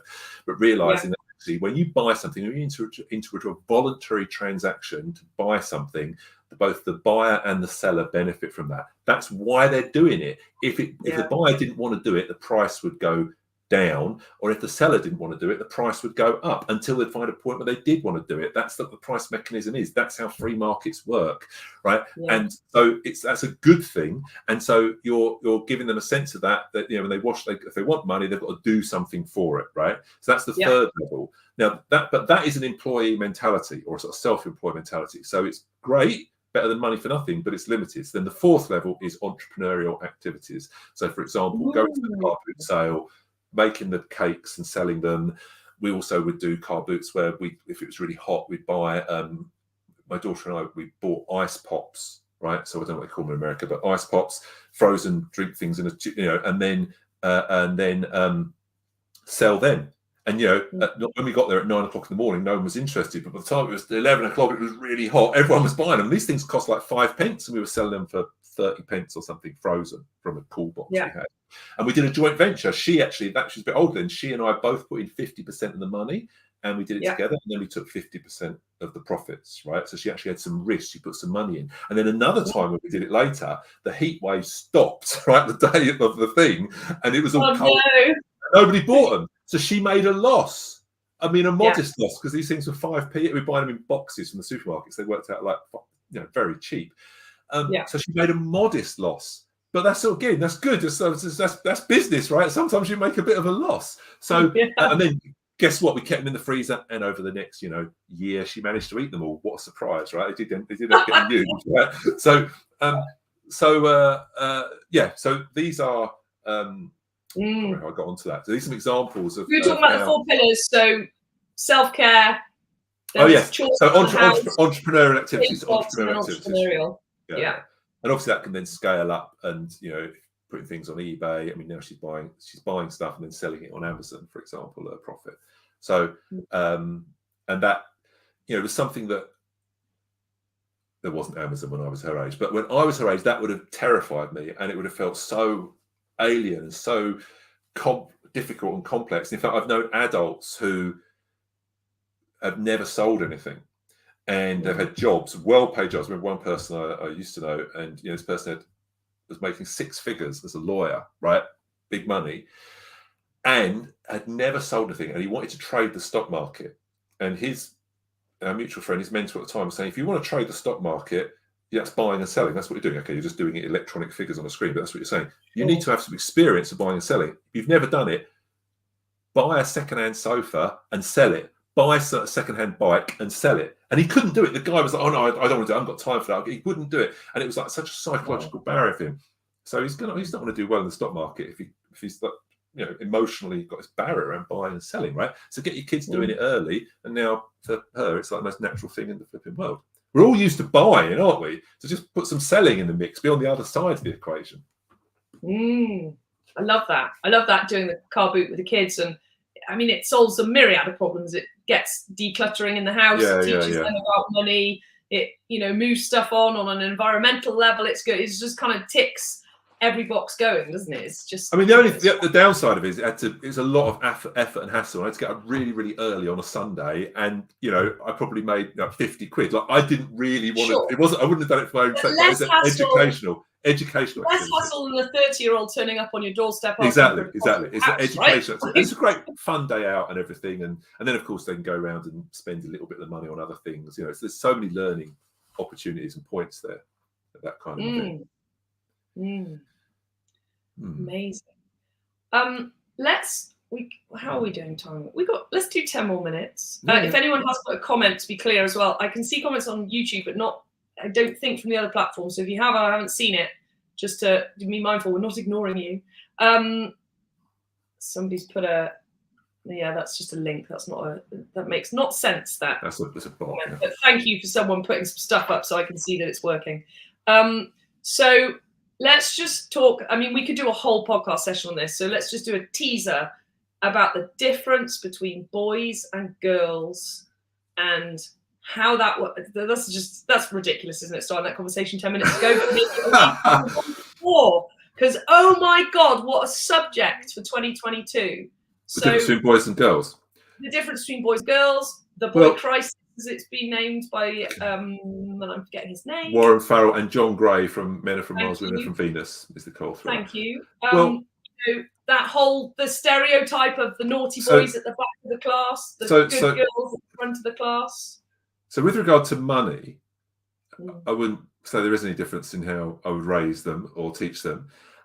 And then when it really comes into, of course, the area of dating and relationships, and that's when understanding, what reason I've talked to my daughter about the differences between men and women and boys and girls for a long time is I wanted to have a great relationship. I wanted to feel good about being a woman, and I want to feel good about men, right? Like the sweet spot is for everybody to be happy. Being a man is great, being a woman is great, men are great, women are great. That's the sweet spot, right? If you've got resentment towards the opposite sex, think the opposite sex are bad or whatever, or you're jealous of the opposite sex, think the opposite sex have got it better than you, that is going to screw up your relationships. And that's very, very common that those kinds of thought patterns are going on. And part of feeling good about your sex and the opposite sex and being happy, to be who you are and not being envious and that kind of stuff it's not to pretend that we're all the same, but to see the differences, acknowledge differences and embrace those differences and see that those differences are actually wonderful, right? So I don't know if other people can relate to this, but my wife is more feminine than I am. And I actually like that, because if my wife was as masculine as some hairy ass builder bloke or whatever, or some bloke as my mate, I probably wouldn't find her that attractive. Do you know what I mean? So we have this common thing where men are going around going, oh, women are so illogical and they're so irrational and they keep changing their minds. Oh God, I wish my girlfriend was more like my mates. No, you don't, because if your girlfriend was like your mates, you wouldn't want to be your girlfriend. So that's not true. It's bullshit. And then you have the opposite with women going, oh, man, he's so this and he's so that, and he's always watching sports. He doesn't talk enough about his feelings. So I wish my boyfriend was more like my girlfriend. It's like, no, you don't. If your boyfriend was like your girlfriend's, you wouldn't fancy him, because it's that masculine side of him that's actually attractive to you. Obviously, the sexual polarity between masculine and feminine is where the attraction comes from. But because we live in a time of, in many ways, very positive, wanting women to have equal opportunities and thinking that, historically that wasn't the case, we're in danger of throwing the baby out of the bathwater and trying to pretend that men and women are the same. And I didn't want my daughter growing up with that, because that's going to lead to confusion in all different ways just talked about. And so it doesn't really come up when they're young, because 5, 6, 7-year-olds, they know boys and girls are different. I mean, obviously when they're 3 or 4, they don't care. When they're 7, 8, primary school age, 9, they know. And the boys and the girls tend to play very separately. And if you suggested to them that they were not, they'd just think you were an idiot. They'd think you were absolutely bonkers, crazy, right? And then, but then I know, but then the idea comes up. And I think what happened when it came up with me and my daughter were in the car one day sitting outside the house, and she said, so she's probably 8 or 9, she said to me, why did people used to think or stop women doing something? Or ladies couldn't do some things that men could do, or something like that. She obviously heard something at school about, sex discrimination back in the day, not being able to vote or whatever. And I said, oh yeah, people used to think like that a lot, and that was very common. And it was based on some, not very good ideas, whatever. I said, but do you know what the other thing is now? Some people think that men and women are the same. And she did one of those things that kids of this age do. She had this kind of like absolute 100% full body visceral reaction of kind of like, that's the most absurd thing. Like, that is such one of, like, how utterly absurd anyone could think that, right? And I was like, yeah, they think men and women are the same. Isn't that crazy? Isn't that weird? She's like, yeah. I said, yeah. So I think it's really good that, my wife now is a doctor, right? So, 120 years ago, maybe even 100 years ago, she wouldn't have been allowed to go to medical school, study to be a doctor. Now, Yeah, that's really good that you have those options and choices, but that doesn't mean that men and women are the same and that all women want to be doctors, or it's like you can still have different choices, and men and women are gonna do different things on average in certain ways, right? Mm. So she got that very clearly, and then a bit later, when she was maybe 13, I said something. I dropped into the conversation something about how women were better than men at understanding emotions and relationships, for example, and personal dynamics between individuals, right? And she was like, "Is that true?" Like, no, what's going on here? And I said to her, following Imogen, I said, "What do the boys do at lunchtime at school? What do they do at lunchtime?" She went, "Play football." I said, "Yeah." I said, "What do the girls do at lunchtime?" And she went, "Talk." And I said, "Yes, that's right." And what do they talk about? They talk about who said what to who, and what that means, and who's friends with who, and who's fallen out with the other, right? Now, the reason boys and girls are doing different things at lunchtime is because boys and girls are different, and they like to do different things. And then they spend there's years and years where the boys are practicing football and getting better at football, and the girls are practicing talking and getting better and better at talking. So they've already got a difference, and then those differences get stronger. I said, and it doesn't mean the boys aren't working together and communicating with each other. They are. They're playing as teams, right? So there's a lot of that, but they're not necessarily doing it through words. They're doing it through actions and the games they're playing. So it's slightly different. She was like, "Oh, yeah, that's obvious." And I've used that since with clients quite a few times. It's brilliant. It's a brilliant description. And it's flipping obvious to anybody, right? And obviously there'll be some boys that stand with the girls and talk, and there may be some girls that play football, and obviously you're free to all. But there will be these trends in every school yard in the world. You'll see these trends. There'll be this difference. And so just wanted her to know there's biological differences between men and women, and that then those biological differences tend to be amplified over time in some ways, because one's playing football and one's talking about emotions, so of course they're going to get better at those different skills.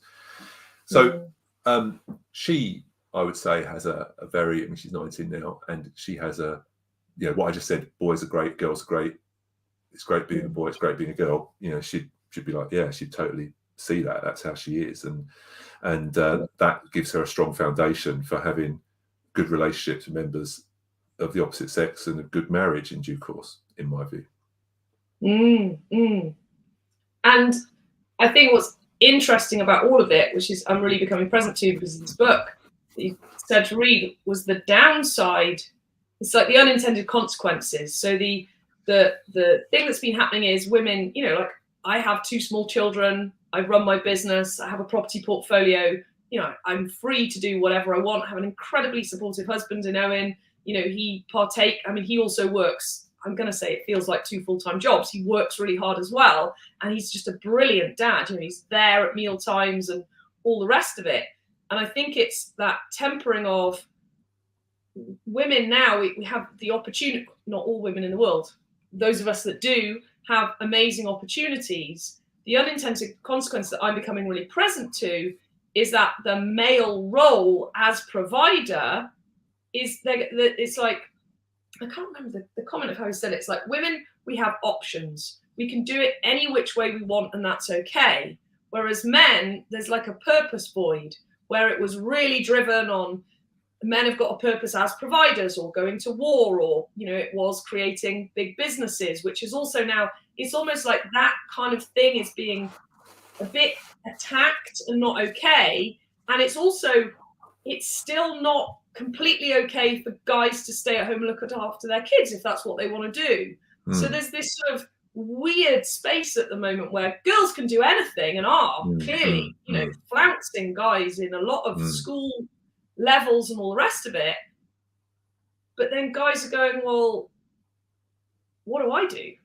And a lot of them are, our suicide rates are going through the roof for boys and men. Men are going, what am I here for? We have a huge issue in society around, women can go to a sperm donor. We don't need a guy around. It's like, oh my God, that's the biggest fucking lie on the planet. It's like the biggest screw up we could ever create. So how do we deal with that with our children and creating purpose for both and creating that, what you just said was so great. It's like, guys are great and girls are great and everyone's okay. And that's great. And the differences are great.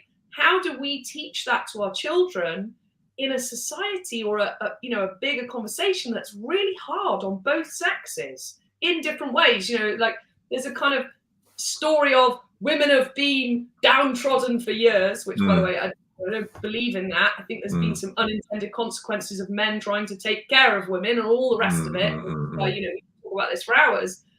But then there's the other way now of like, what's a guy for? What's a woman for? Everyone can just do everything on their own, but actually we can't. I can't do what I do without Owen, and vice versa. The reason we're so successful is because we have each other and because we're so different. How do we teach that to our kids? You've got 2 minutes. Yeah, I was going to say. And then we'll do another whole podcast. I get the sense this is quite close to your heart, and you've got quite a lot of questions about this, really Alex. Passionate about it. I'm bringing up boys going, oh yeah, big time. How do I do this? Well, maybe I could. I've got to pick something out. I can't answer it all. Give us a teaser for the next podcast. So the purpose void for boys. So the number one thing is to have them be good at cutting out the bullshit, basically ignoring the noise of the rubbish around them. Right? There are still Fortune 500 CEOs are 90% men. Right now, that's sexism. No, it's not. It may be elements of it, but actually predominantly what it's about is that when you look at the bell curve and the distribution of certain characteristics, to become a CEO of a Fortune 500 company is really hard. You've got to be really tenacious, really conscientious, really committed, and really willing to be disagreeable, not care about upsetting people. And when it comes to those extremes of those things, there's many more men at that extreme than women. Obviously, hopefully it's obvious, women tend to be more concerned about making everybody getting on and being agreeable, right? That's a thing that women. I can speak to that, just to share into anyone who's going, well, I don't even know a CEO. The chef world that I was in for 17 years, it's male dominated. When I worked for Raymond Blanc at the Manoir, there was me and Amy and 40 guys. Like we were the minority, and people, same thing. They would go, that's sexist, da da da. No, ladies and gentlemen, I'm not in that world anymore because it is lunacy, and it was really freaking hard. And I went, I'm not doing that stuff anymore. I want to have a family, and I can't do this job and have a family. So it's a huge thing, isn't it? That yes, you can do anything, but I didn't want to. So the key thing to understand is that we're not talking about individuals, talking about the overall averages in populations, right? And the way to understand this, I think, is really simple, because it's overlooked all the flipping time in the media, is men are taller than women. Men are taller than women, but that doesn't mean that all men are taller than all women. Men are taller than women. What? You can't say men are taller than women. I've got a friend, she's really, really tall. Yeah, I know, but still in general, men are taller than women. I know this other guy, and he's really short. Yeah, but in general, men are taller than women, right? So basically, if you were to measure trouser lengths, you'd find that the lengths of men's trousers are longer than the lengths of women's trousers.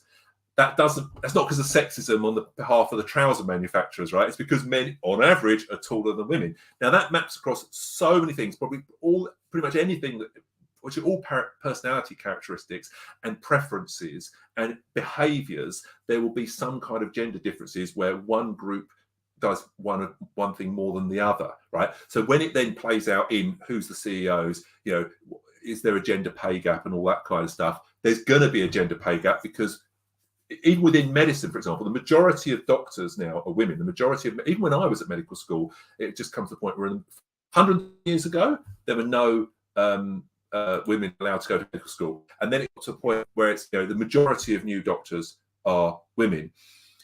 And yet, when it comes to the high earning jobs within medicine, men still dominate, because those jobs are really bloody competitive, and you have to study really hard and work really long hours and have really high levels of endurance. And it's not that the women can't do it, or maybe they can't, but they also go, I don't want to do that, right? They have different level of drive. Some do, but some go, I don't want to do that stuff, right? And that's not right or wrong. If feminism is about anything, it's about women having freedom of choice. If the woman says, actually, I want to be a stay-at-home mum and raise my kids and just have a little part-time job in a boutique a couple of days a week, she should be respected and allowed to do that, right? It's like not saying, you're letting down the sisterhood. Screw that stuff, right? So there's going to be some differences at a population level, understanding that and realizing that all the political rhetoric, even from parties all across the spectrum these days, about the gender pay gap, the Conservative government, so a right of centre, more traditional party in the UK, introduced legislation a few years ago that every company over a certain size has got to publish its gender pay gap statistics. Now, what that means is EasyJet, an airline, has to publish its gender pay gap statistics. Now, guess what? 90% of the pilots are men and 90% of the cabin crew are women. Who earns more, pilots or cabin crew? Well, oh dear. Pilots. Yeah, obviously by like a factor of about 5, right? So guess what? Gender pay gap. Does that mean EasyJet is being sexist in their pay and recruitment? No, it's because more men are into being pilots than women. Oh God, it's like, where do we begin? It's just silly, and that gets repeated across everything. And the number one expert in the world on the gender pay gap is a woman called, oh God, what's her name? She's at Harvard, or she was at Harvard. She's moved now. Dr. My name's escaped me. I can't remember her name. Sorry. And she said it's that in America the famous thing is, every dollar a man earns, a woman earns 78 cents or 72 cents or something, right? And she said of that, 2 cents is sexism. She's analysed this at great depth. 2 cents is sexism, and the rest is women making different choices or prioritising different things. Now she would then say that even that, some of that could be addressed and would be worth addressing by changing the structure of the labour market. So she would say that the fact that, for example, full-time jobs tend to earn more per hour than part-time jobs, right, in medicine. So full-time jobs in law, for example, earn more per hour than part-time jobs. So when women go part-time because they have family or whatever, they tend to earn less per hour. Now, there's in pharmacy, so being a chemist, a pharmacist dispensing medicines, they've changed it in some way so that whether you're full-time or part-time, you get the same hourly rate. So the gender pay gap has been greatly reduced in that area by that kind of massaging of the market, right?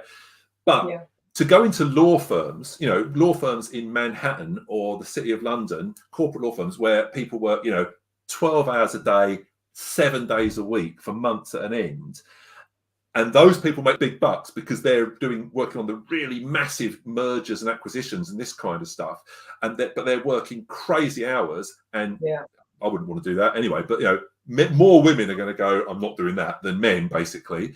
To then sort of say to those law firms, no, you've got to pay those people the same amount per hour as the people who are only doing 3 days a week. It's kind of like, how much do you then a law firms go, that doesn't make sense. These are the people that we want to reward and value because they're providing more value in the marketplace for us.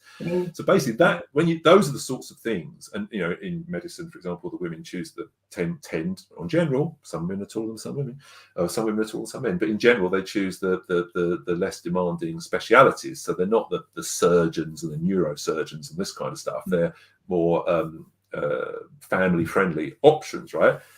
So 2% of it, 2 cents in the dollar is actually down to that, and the rest of it is down to sexism, and the rest of it is women's choices and preferences, and that's not wrong. That's just the way things are. So having kids see that is really important, so they don't get. I've been taught Imogen about this for a long time, so they're not brainwashed by the nonsense and the anti-boy. It's all because of sex and the gender pay gap. Men make more than women because they're oppressing women and all this kind of nonsense that's been spouted all the time. It's like, no, it's not true. It's bullshit. It's victimhood rubbish. And obviously it gets clicks and controversy, and obviously it gets votes, which is why they do it. But it's not actually true when you look at it, right? And then, so I want my son to know that, and then help him develop his sense of mission, right? Help him think about what he's going to do, what he wants to create in life, and just having a sense of, that's true for boys and girls. And if your sense of mission is you want to, I've got a mentee who's 25 and she's a lawyer, and she's realized that, she's still doing it and she likes it sort of, but she realized she's been being really masculine. And she's like, do you know what? I want to get married and have 5 or 6 kids. And all her friends are going, are you mad? What are you doing? Well, don't say that. It'll scare the boys off. No, she's connected with her heart. That's what she really wants to do, right? And more, and if that's your mission in life, flipping fantastic.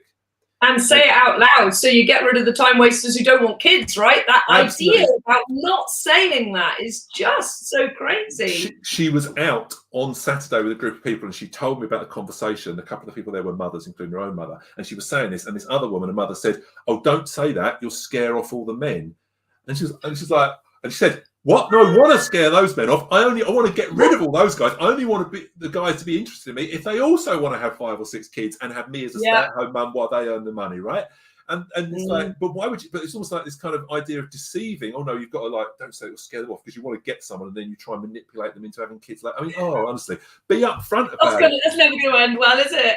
Oh, well, one day, yeah. So and then men get the story of women are trickmeisters and they just got themselves pregnant and she trapped me. It's like, yeah, that's how that ends. You can do that, and I wouldn't recommend it. Yeah.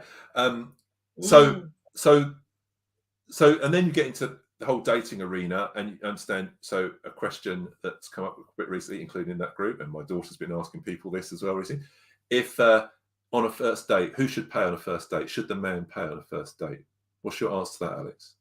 My answer is yes. Yeah, my answer is yes as well. That is the correct answer, not because he's got to prove that he's got money, but because it's kind of taking some leadership, and it's a kind of symbolic act of providing and provision. You know, you're the guy, you choose the restaurant and you pay for the first. Probably don't even go for dinner, it's too much. Go for coffee and pay for it. But don't spend a load of money and then she feels indebted and you feel that you've spent too much. And if you don't have a second date, you feel pissed off about it. But, you know, something moderate. Go for a coffee, bit of coffee and cake. You pay for that. You know, and hey, maybe she's earning money, etc. It's not like you have to pay for every date and she never pays for anything. I think that's the key, isn't it? It's like, I don't think most women expect men to pay for everything always. There's something about the first date, and it's the stats are, you know, and even saying it, I'm like, oh God, I'm going to get some flack for this, for saying like, yes, I think the man should pay, because out of context, it sounds so, you know, then there's that whole like the gold digger scenario comes up and, oh, men are just used to pay for stuff and all that world. And it's like, it's not about that. It's about being taken care of and the man providing. Exactly. Because there's an evolutionary reason to this. Now, if you're religious people have no problem with this, because all the religions of the world talk about this. And you can say, oh, they're all patriarchal. Or you could say, maybe there's some ancient wisdom in those writings from thousands of years ago. Maybe the people who this stuff has been handed down over generations isn't all rubbish, right? Anyway, but even if you're not religious, think about evolutionarily, right? If a man and a woman get together and have sex, who's taking the risk of the woman? Because she's the one literally going to be left holding the baby. And so she needs. So this is one of the reasons why women test men, because if you need to test whether he's got the mettle and the trustworthiness to stick around. You make him wait, you test him, you be a bit of a bitch to him. If he can't handle me being a bitch, what's he going to do when war, famine, and pestilence come over the horizon? You need to test his integrity, find out what his reputation is like. Because if you're deciding to have sex with a man and taking the risk of becoming pregnant with his baby, saying to him, hey, if I get pregnant, will you stick around to help me raise the child? And him going, oh yeah, I promise. That's not enough, right? Because many men will lie in that situation, right? So you have to have some. You have to have some other kind of evolutionary mechanisms for testing it. But then also, you want to know that he can. He's not just willing to provide; he's willing to protect you, willing to help you when you're at your most vulnerable. Like my wife's, waddling about now. She's 6 months pregnant plus, and then she's going to be breastfeeding your baby.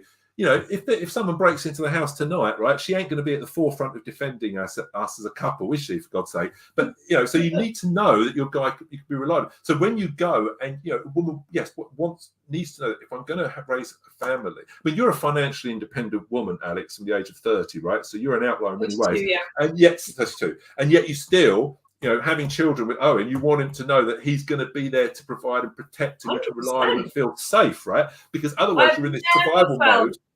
So vulnerable, like having kids, it's like, and I'd say I'm coming out of the other side of it now because Rupert's 1.5, but for the last 3 years, oh my God, it's like, I can't do this on my own. I'm pregnant, breastfeeding, pregnant again. So now I'm pregnant with a toddler. Then I'm, breastfeeding a baby with a toddler. It's like, hats off to the ladies that, deal with that on their own, because it's just a mammoth task. It's hard enough already without dealing with the fact of, oh, and I've got to make sure everything's okay and the doors are locked at night and yada, yada, yada. I mean, it's just, it's huge. So like I say, I am independent and still I'm like, and I'd like a man to be there with me in partnership and all of that. And if you're living in a world of men and women are the same, men and women should all be doing exactly the same things, and men and women should all be earning exactly the same amount of money. And if they're not, it's because there's something bad going on and the men and the boys are being sexist and bad and wrong and all this kind of stuff. Or the women have got internalized misogyny and all this kind of stuff. there's no room for what you just said. There's no room for that conversation of actually, do you know what? I'm vulnerable in this position. I need to know to be safe as a mother that I've got someone who I can rely on and can take care and provide financially and provide resources in the broadest possible sense. So this is the challenge, is the problem with the kind of modern feminist movement and how it's going of demonizing boys and thinking that any difference between two groups is because of some kind of discrimination. Otherwise, I mean, the fact that in America, the people that are shot by police, the vast majority of them are men, very few of them are women. Is that because the police are sexist against men? Obviously not. If you said that, I go, no, you're an idiot. How do you even think that's so obviously stupid? Yeah, but that same principle applies. Sometimes they do shoot women, but they tend to shoot men because it's the men who have guns and the criminals and all that kind of stuff, right? Obviously, but so it's not sexism against men, is it? So that just applies to all the different things we've been talking about. And so understanding that and knowing, and it's the same with money, actually, going back. So one of the things I taught Imogen from a very early age, I know we have to wrap up very soon, was money is a bad money. Kids don't think money's bad, right? Kids do not have negative limiting beliefs about money. They don't have nonsense in their head about money, right? For anything, but but I'd say to her, money's really good and you can do this, this and this. And if you keep an eye out, you can find money on the floor and all this kind of stuff. You'd have these all money's everywhere, right? Little games.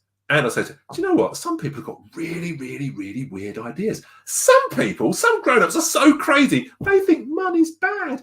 They think rich people are bad. Isn't that crazy? And so I'd put this in. I would inoculate her because I know she's going to hear that. I know she's going to hear that negative shit about money, just like I knew she's going to hear negative stuff about men and women are the same, sex and all that. So what you do is you tell them about it early and you go, some people think this. Isn't that absolutely crazy and silly? And you laugh about it. Then the kid goes, oh, that's mad, that is. And they laugh along as well. So it's not a big, heavy thing. They laugh. Then when they hear it, they go, oh, yeah, Dad told me about these weirdos, because I don't want my daughter in the school playground to overhear parents who are like, much older than her, she's like 7 or 8, saying really negative things about money or it's bad or something like that, and her to think, oh God, that must be true. I want to get in there first for her to realise that that's just the way people think. So my son will also know that there's going to be a lot of people think that boys are bad, and this kind of, that's really mad. Some people have got really, basically know that there's a lot of nonsense out there. So I think inoculating them against the nonsense. Yeah, that's really helpful, because really that's one of my worries. It's like, yeah, I can say stuff, but what about, I can't manage the rest of the world. I can't make the rest of the world, say anything different than they say. So that's really helpful, just to acknowledge actually what people do say, stuff that's kind of crazy or doesn't work or is different, but it doesn't mean it's true, because it's because you're Alex, your boys are not going to grow up believing the dominant narratives about money, are they, right? Because you won't let that happen, and you just be like, they're going to know from you and from Owen that a lot of people are a bit mad about money and have got some crazy ideas, right? So don't buy into that, right? So that's, that already, don't you? You just think that's a given, right? So you just then map that across to all the other areas, whether it's health and nutrition, whether it's relationships and the sexes, etc. And it kind of, just to tie it all in and wrap, I know we said we've got a hard break at this time. I said 11:45 is my hard break. I got to go. Yeah. So it ties it all back to being honest, doesn't it, with our kids, and sharing and saying what it's like for us and dealing with that, rather than trying to kind of cocoon them and say, this is, it's all fine in here, and then they go out there and go, God, it's not how Mummy said it was. And so you need to know, and also you need to know the teachers are not going to say that. Because the teachers can't stand up at the front of the class and go, majority of people in our society are wrong about X. Even though the majority of our people in our society are in debt, the majority of our people in society are overweight or obese, the majority of people in our society are either divorced, unhappily married, or unhappily single, right? So in all those three key areas of relationships, health, and money, I would say the majority of, and I include myself certainly in 2 of those 3 historically. Sure, me too, right? We've both had. Absolutely. The majority of people are not getting good results, but and that includes the majority of the teachers probably as well. Yeah. But also the teachers can't, they couldn't, and there'd be an outcry if they stood up and said that kind of thing. So you as parents and the wider family have got to provide that input. And the great news is, they will listen to you more than anybody else, even when they're teenagers and they're pissed off with you and their friends count more at some level. If you've established these foundations and you've had these open, honest, transparent conversations from an early age, they will be receptive. Even if they don't appear to be, it will go in. And I remember my wife and I, as doctors, she's a functional medicine doctor, we think very differently about a lot of health things to most doctors. And we've been talking about nutrition at the dinner table and other health things at the dinner table with my daughter there for years, and she's just sort of like ignoring it and not really interested. She's a bit of a fussy eater, and that was when she was like 12, 13 or like that. And then she was like 14, 15, and she suddenly started piping up and going, oh, it's because of this. And I was like, bloody hell, you were listening to it all. Like, she'd taken it all in. She remembered it all. She knows all this stuff about nutrition. Oh my God. Yeah. Brilliant. So on that note, Kevin, we must wrap up. Thank you. I love chatting to you, as you well know, just in case anyone else on the podcast is in any doubt, I will say it explicitly. And it's mutual.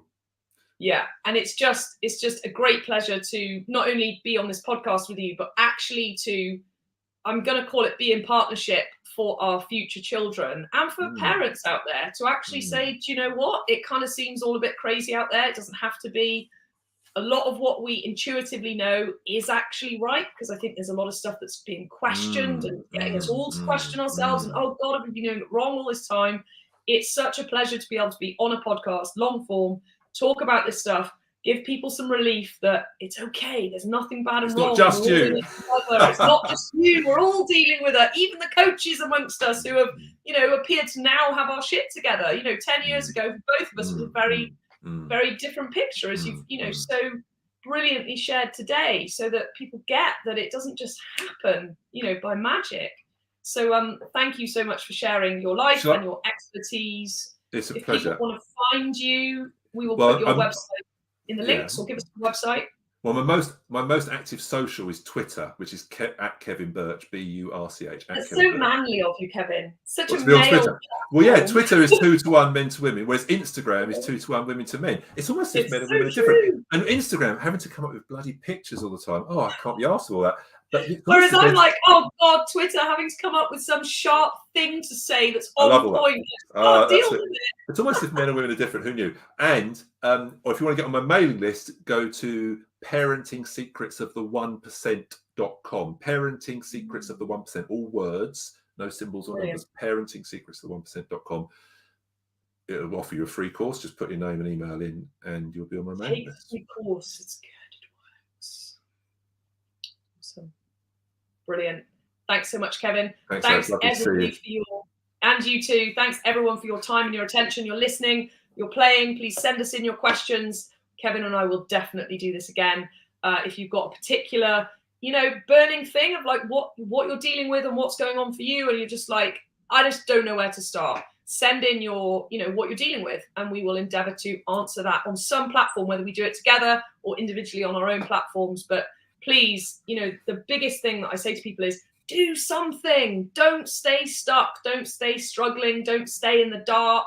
Shine a light on it. Get some help.